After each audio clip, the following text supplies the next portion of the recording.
Hi there. Welcome to our little corner of the studio. What we'd like to do is take a few minutes to show you why we chose FL Studio out of all the other DAWs out there to produce something that we feel is the first of its kind. A digitally composed and created piece of serious classical music using a new medium, a DAW. So it's not a film score, it's not a soundtrack. The Hans Zimmers and John Williams, they make fantastic orchestral music for movies. We love them. But that's not what we're trying to do here. Trying to create a serious piece of classical music. So let's introduce you to a little bit of our production process, then we'll introduce you to the instruments. You can see the monitor right behind me. This is our largest monitor, and this we use to compose and create. It's the piano roll. We have just this on the monitor. That way we can bounce back and forth between instruments very easily. And then on the next monitor, we have all the FL Studio tools.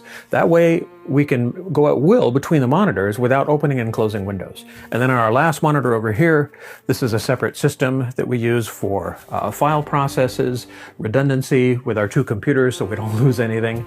So let's show you how we did this using FL Studio. Join me. So first, let's identify each instrument, then we'll get into the nuts and bolts of how we developed this violin concerto. Let's play the first crescendo section for you. This is the first violin section, and this is the second violin section. And you can see with the ghost notes in the back, the other instruments, they're all starting and stopping at different points. They're not non-linear. After all, what orchestra of 65 people all start their notes at the exact same second or instant? This is the viola section that we process completely separately for mid-range, the bass cellos, and then the lower bass. Why do we have a lower bass? Well, if you go to a concerto and you hear a whole orchestra, the lower frequencies tend to get lost the further back you are in the auditorium. If you're sitting in the front of the stage, that's great. Or if you're the bass cellist on the stage playing it, then you hear it. So that's why we have these frequencies here. Next, let's show you the quietest portion in the violin concerto, because these notes really had to be laid down carefully so it sounds as natural as possible. So let's play it and we'll identify what's going on. So you can see the notes here, these are the legato or sustained notes, and these are the esperanto notes. And the starts and stops aren't blunt to make it sound as natural as possible. Same thing with the velocities. You can see the velocities pretty even here, but very different down here. We'll show you why. So let's start and we'll play this and identify it. The starting and stopping is all different.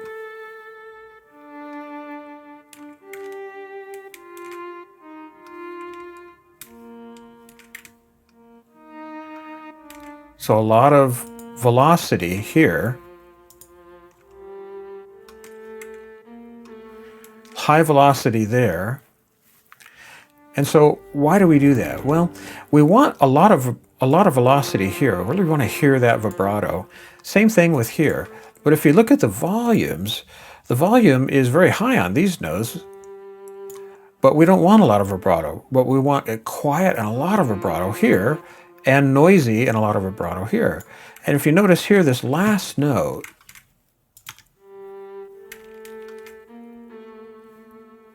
so we varied the volume a lot, made it very choppy and ugly looking. So this way it sounds like the violinist is drawing his bow diagonally across the winding of the string, and it yields a really nice sound.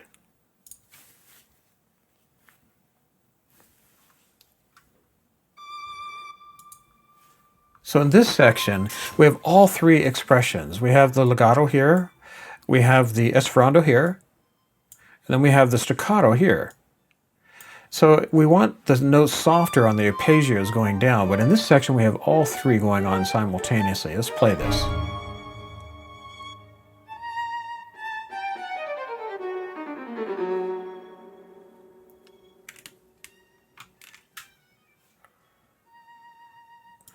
So in this case, we've got all three of these expressions. The nice legato here, and then the esperanto, a little harsher. But on this arpeggio here going down, we want these notes soft and lilty, but then the closing notes get angrier and angrier, and then they really start harshly there.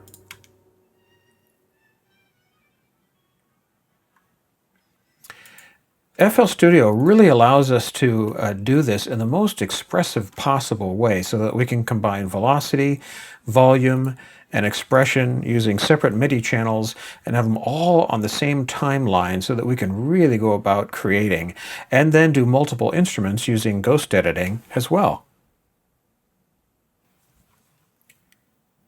And then lastly, on the expression, when the concerto really gets going, you can see that the solo violin has a whole bunch of expression going there, as well as the velocity is all varied, and it's just huge amount of expression with the color coding and all the different instrument expressions so that we can get as most as possible. Here's an example of that. Isn't that great? So let's play the conclusion of this, and that way you can see exactly how it all fits together at the very end of this concerto.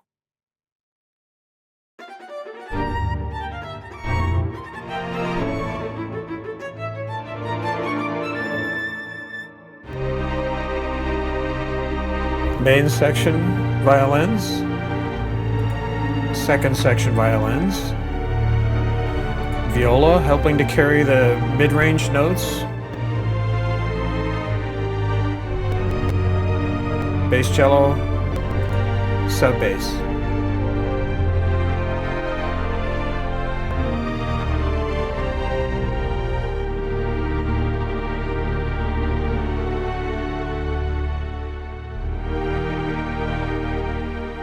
Then the final violin.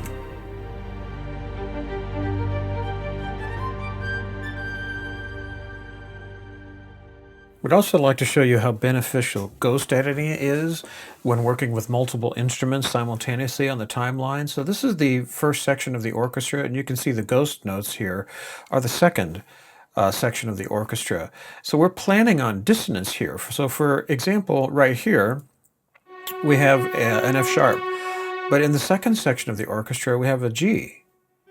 So you might think, well, that might not fit, but we want it to fit. Listen.